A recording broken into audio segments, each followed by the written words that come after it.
A lot of young people can be at risk for substance abuse, regardless of their genetics. According to the National Center on Addiction and Substance Abuse, teen drug addiction is the nation's most costly and most preventable health problem. That said, 9 out of 10 adults with substance use disorders still report they began drinking and using drugs before age 18.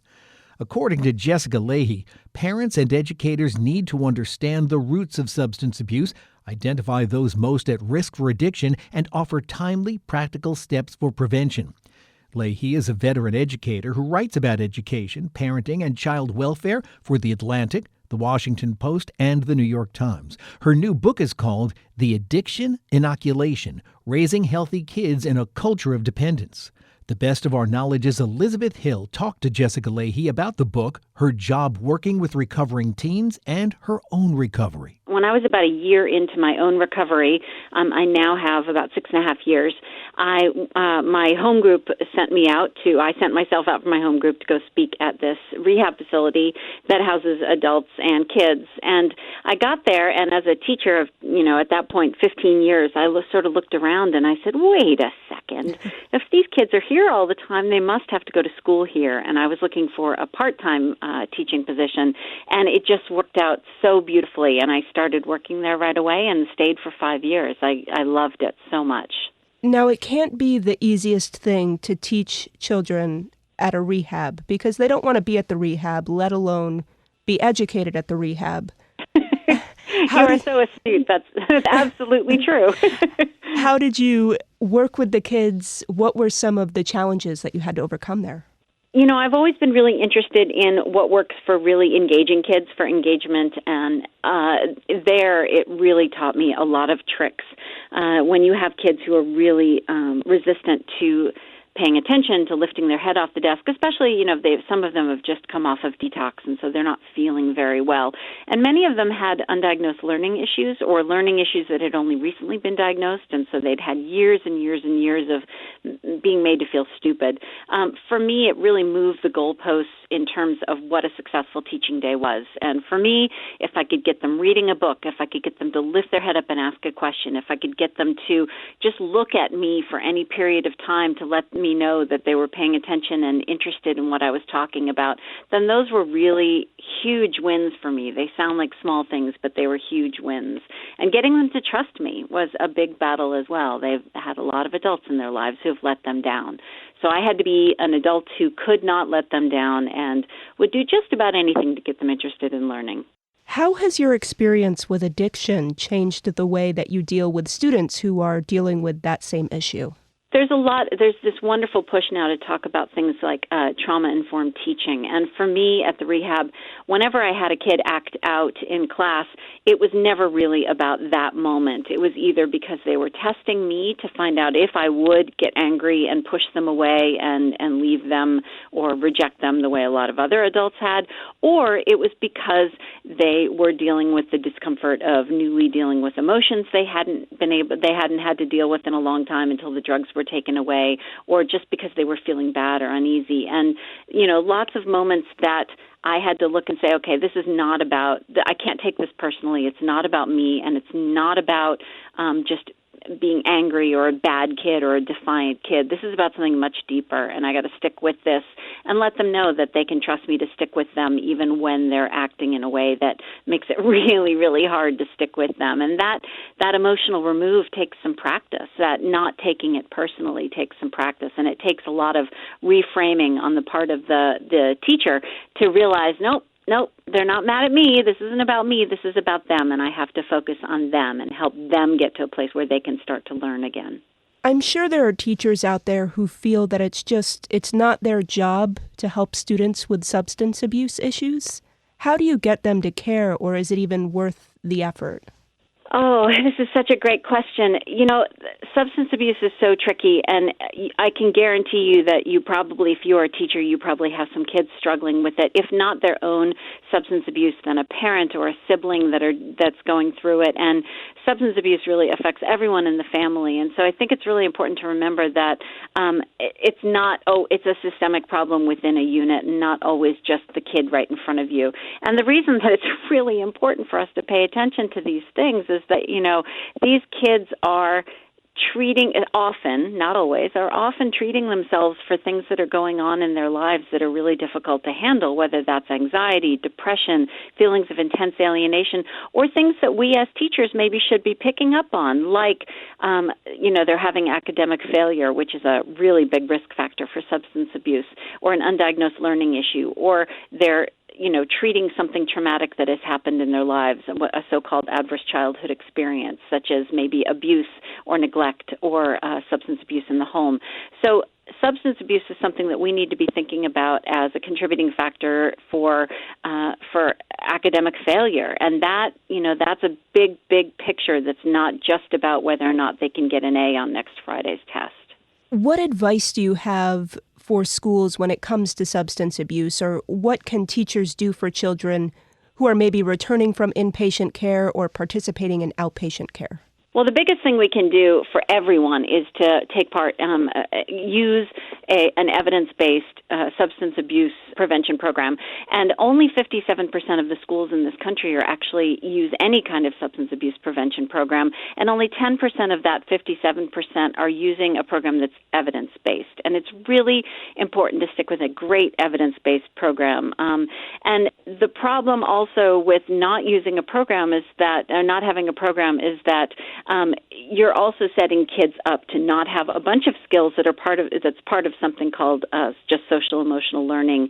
The great news for schools, though, even if you don't have a substance abuse prevention program currently, is that really great social emotional learning programs are at the heart of most effective, proven substance abuse prevention programs. So start with a really good social emotional learning program, and then look for one that also specifically looks at substance abuse prevention, and you'll probably be doing pretty well, because those SEL programs really are at the heart of the best prevention measures. I feel that it's very hard for kids in recovery, because you go back to school after treatment and you find yourself in history class with, maybe your dealer 2 rows over. Yeah. What advice do you have for students who are trying to stay strong in recovery after returning to school? Getting in through recovery as a kid is just, there's a bunch of really difficult challenges. We often tell adults that they're going to have to get new friends. If their friends have been involved in their use, then those friends are not only triggers for them, but they're going to be influences that can pull them back into using.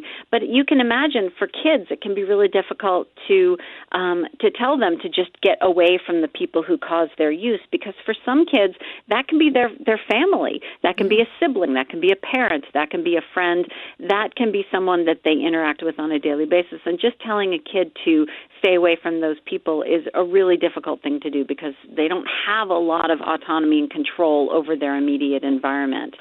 So giving kids the support they need among kids that are also sober. There's a great new movement towards recovery high schools. If you Google recovery high schools, you can see that they're all over the country. We need more of them, but it gives kids a really great alternative schooling situation.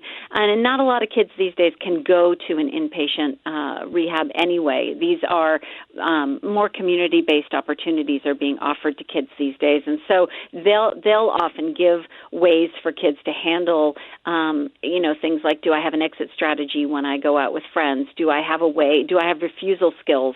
Do I have the emotional wherewithal to be able to say to someone, no, I'm trying to stay sober? And those can be the best supports that we give for kids. Is it practical to have professional development for educators to recognize and help students who may be using? Absolutely. One of the problems we're having in this country, especially now, is a shortage of school nurses and school counselors, or school counselors that are assigned to far too many kids at one time in a school. Those resources are invaluable for getting families connected to the help that kids may need. They also are often the people who facilitate the substance abuse prevention programs. So if we could be putting more of our investment towards really good school nurses and school counselors. And by the way, school counselors have changed. They are no longer like the detention monitors of 30 years ago. These are people who have master's degrees in counseling who are very qualified to help kids at least deal with the early issues that they're facing around substance abuse and get them referred out to places that can help them. How has COVID affected substance abuse and rehab for adolescents? It's a really tricky time to try to get sober as a kid. It's also a really tricky time to try to deal with the isolation and the anxiety and the depression that has been plaguing kids during this time. As I'm part of a group called the Parenting in Place Masterclass Series, and it's a bunch of parenting educators and clinicians who actually see kids all the time in their practices, in their mental health practices. And everyone is saying, we're just seeing a lot of anxiety and depression right now. So I think it's going to take a couple of years to really see the effects of the surveys that come out once a year. For example, the Monitoring the Future survey comes out once a year talking about kids' attitudes and use around substances. But I think it's going to take a couple of years to really tease out how this has affected kids. We do know that kids are really sneaky at ways that they get to substances using social media, having drop-off places close to their house or in their neighborhood. A couple of parents I was just talking to about this told me that their dealer found ways to drop drugs off near the house so the kids could get them. I think kids are dealing with a lot, and it's really highlighted the need for parents to support kids where they are, to parent the kid they have and not the kid they wish they had, and to really support their kid from a place of no shame, no judging, but helping them deal with their mental health issues first and foremost. And during this, as a teacher, I would say the mental health of kids is going to matter a little bit more than their academic success. And so maybe we can give everybody a break and push back a little and really keep an eye on kids' mental health as opposed to, their math scores. Jessica, is there anything else that you would like to add? Maybe some stories from your book? Yeah, I'm so grateful to the kids who are now adults, actually, who were a part of this book, and despite my repeated offers to let them use another name, insisted on using their own names, even as young adults, because they felt it was so important to reduce the shame and secrecy around substance abuse. And when it comes to schools and when it comes to parenting in particular, reducing the shame and reducing the secrecy around substance abuse is going to be just paramount. The more we talk about it, the less difficult those conversations become. The first time I had to talk about it with my kids, I thought I was going to throw up. And then now we talk about it so often, it's just become a regular part of our conversation. The more we talk about it, the less secretive it is, the less shameful it is, and the more it's going to help other people, other adults even, talk about it and normalize it as something that is just a public health issue that we need to be talking about with kids from very young. That was educator and writer Jessica Lahey speaking with the best of our knowledge's Elizabeth Hill. Lahey's new book is called The Addiction Inoculation: Raising Healthy Kids in a Culture of Dependence.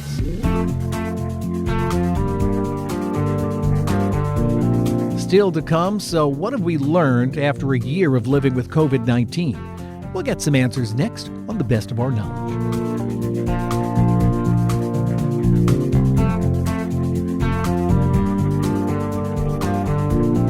Got any questions or comments about The Best of Our Knowledge? Send them in. Our email address is knowledge@wamc.org. And if you'd like to listen to this or any past programs again, you can find them online at our flagship station's website. Just go to wamc.org and click on the programs link. And while you're there, subscribe to the Best of Our Knowledge's podcast or download the WAMC radio app to listen on demand, anytime, any place.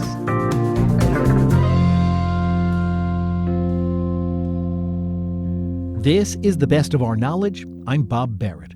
Last month, the COVID-19 pandemic turned 1 year old. We all hope it won't be around for a second birthday. So, as we look back, what have we learned from this experience? To talk about some of the lessons of the pandemic, we asked our friend Tim Hoff to stop by and give us some thoughts. Dr. Timothy Hoff is a professor of management, healthcare systems, and health policy at the DeMoore McKim School of Business and School of Public Policy and Urban Affairs at Northeastern University in Boston, Massachusetts. Okay, let's go. Have we learned anything at all from this? Certainly one of the big things we learned was that these things happen. A pandemic with an infectious disease. Many experts had talked for a decade or more about potentially happened, and it was real, and it is real. That tells us that, we need to prepare for these things, and we need to prepare much better than we did for the COVID-19 pandemic, which really should not have caught us by such a surprise. So that's probably the biggest lesson. Related to that, I think, is that public health works. Public health is science and listening to experts, whether it's in terms of, how to protect ourselves, how to make sure our family and colleagues and friends don't catch or spread an infectious disease like this. We learned that public health methods, contact tracing, masking, social distancing, this stuff all works, epidemiology.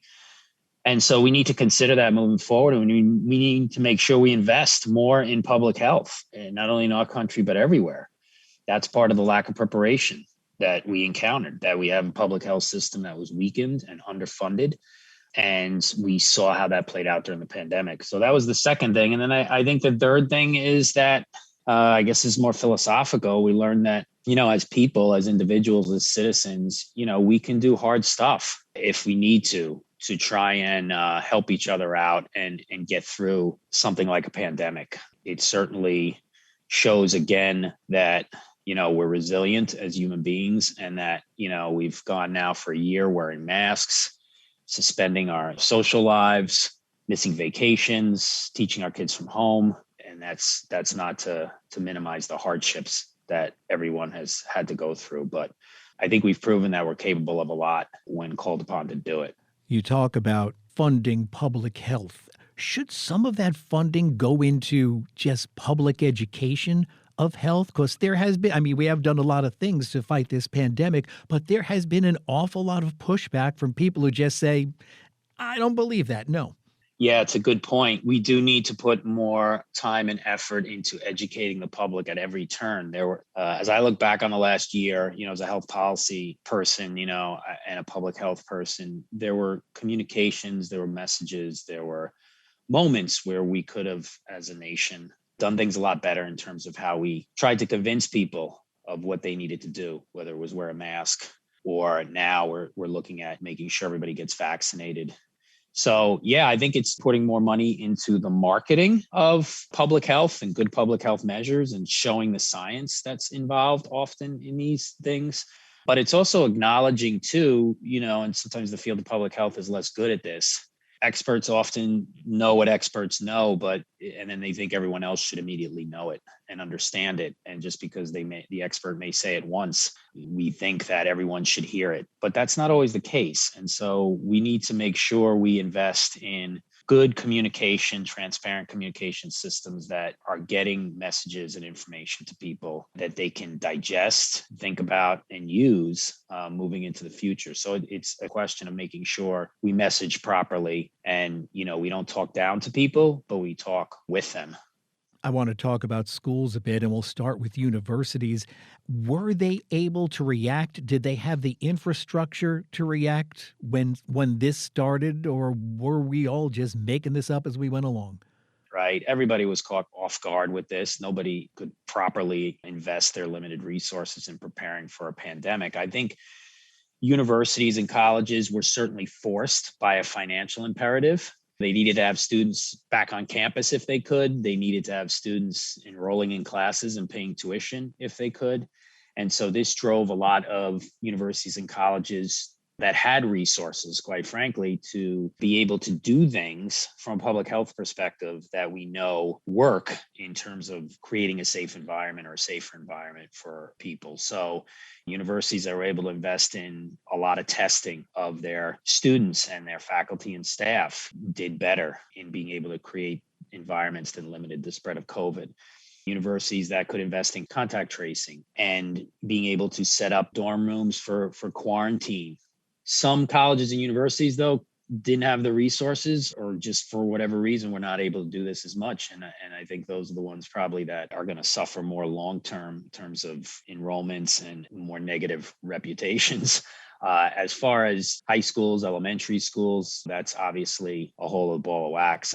Public education, just having a limited resource base, fixed facilities. Most were not able to do the things that they needed to get kids back in person quickly. And we saw that. Looking at medical education, did the chapter on pandemics in every medical book just get a whole lot larger? I hope so.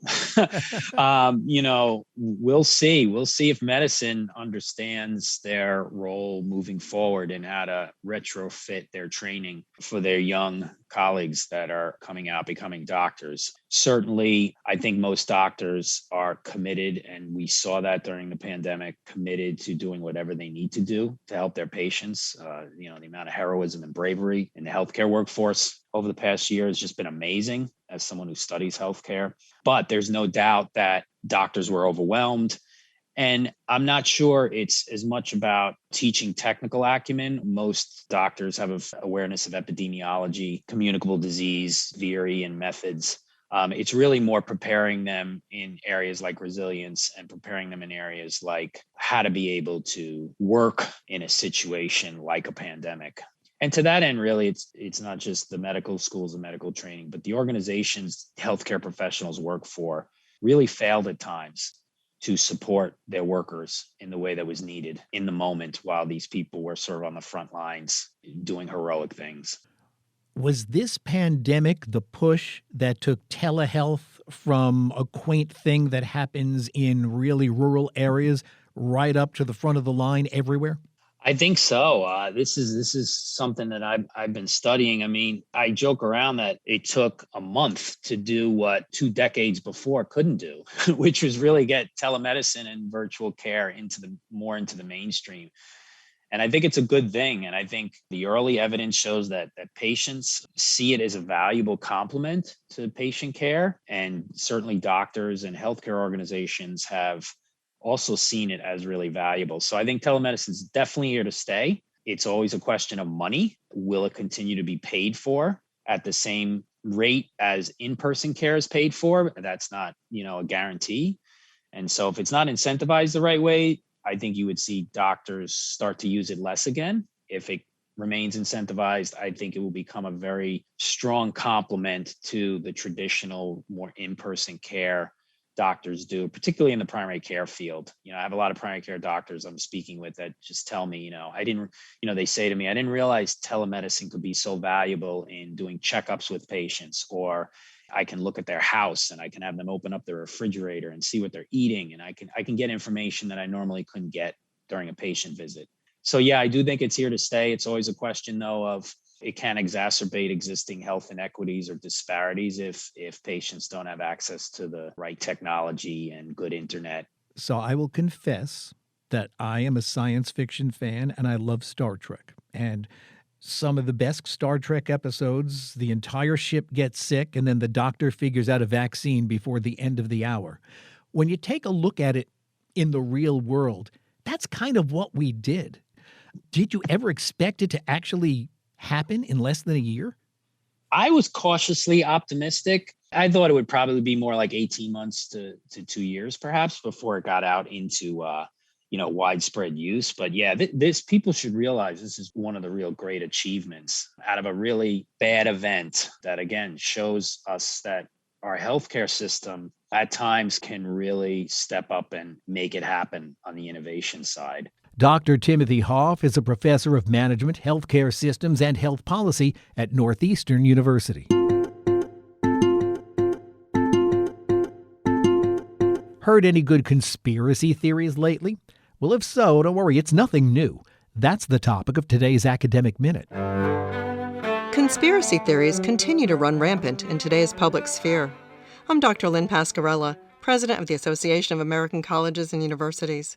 And today on the Academic Minute, Brian Lowe, Professor of Sociology at SUNY Oneonta, looks into why. Mark Twain allegedly said that history doesn't repeat itself, but it often rhymes. If Twain were writing about the current flood of American conspiracy theories, he might add, and it stirs the pot. The Republic has been periodically seized by conspiracy theories ranging from fears of others in the American domestic sphere to fears of foreign political and financial influence. Occasionally, powerful people promote conspiracy theories. Others become powerful through promulgating conspiracy theories. In 1835, Samuel Morse, inventor of the telegraph, promoted a conspiracy theory involving international elites, including the Pope. In 1950, Wisconsin Senator Joseph McCarthy shot to prominence by claiming, without evidence, that there were over 200 communists active in the United States government. Others have become influential through promoting conspiracy theories without the benefits of worldly accomplishments or wealth. Conspiracy theorist Alex Jones expanded his conspiracy-themed program InfoWars to an estimated peak audience of 2.4 million subscribers and a press pass to the Republican National Convention in 2016. Conversely, verifiable conspiracies of harms inflicted on unsuspecting populations, including the lead-laden water crisis of Flint, Michigan, and the highly addictive OxyContin of Purdue Pharma, never received the equivalent outraged attention directed at fictions like QAnon.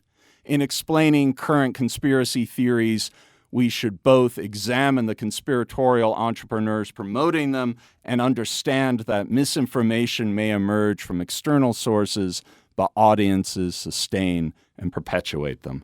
That was Brian Lowe of SUNY Oneonta. You can find this, other segments, and more information about the professors at academicminute.org. The Academic Minute is a production of WAMC, Northeast Public Radio, in partnership with the Association of American Colleges and Universities.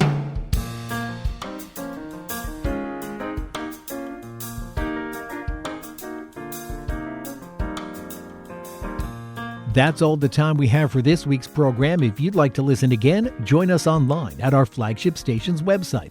Go to WAMC.org and click on the programs link. While you're there, subscribe to our podcast or any of the other WAMC or National Productions podcasts. And if you have any questions or comments about the program, send them in. Our email address is knowledge@WAMC.org. And you can find us on Twitter at TBOOKnowledge. I'm Bob Barrett. Be sure to join us next time for another edition of The Best of Our Knowledge. Bob Barrett is producer of The Best of Our Knowledge. Dr. Alan Chartock is executive producer. The Best of Our Knowledge is a production of WAMC Radio's National Productions, which is solely responsible for its content. Hear more at WAMC.org.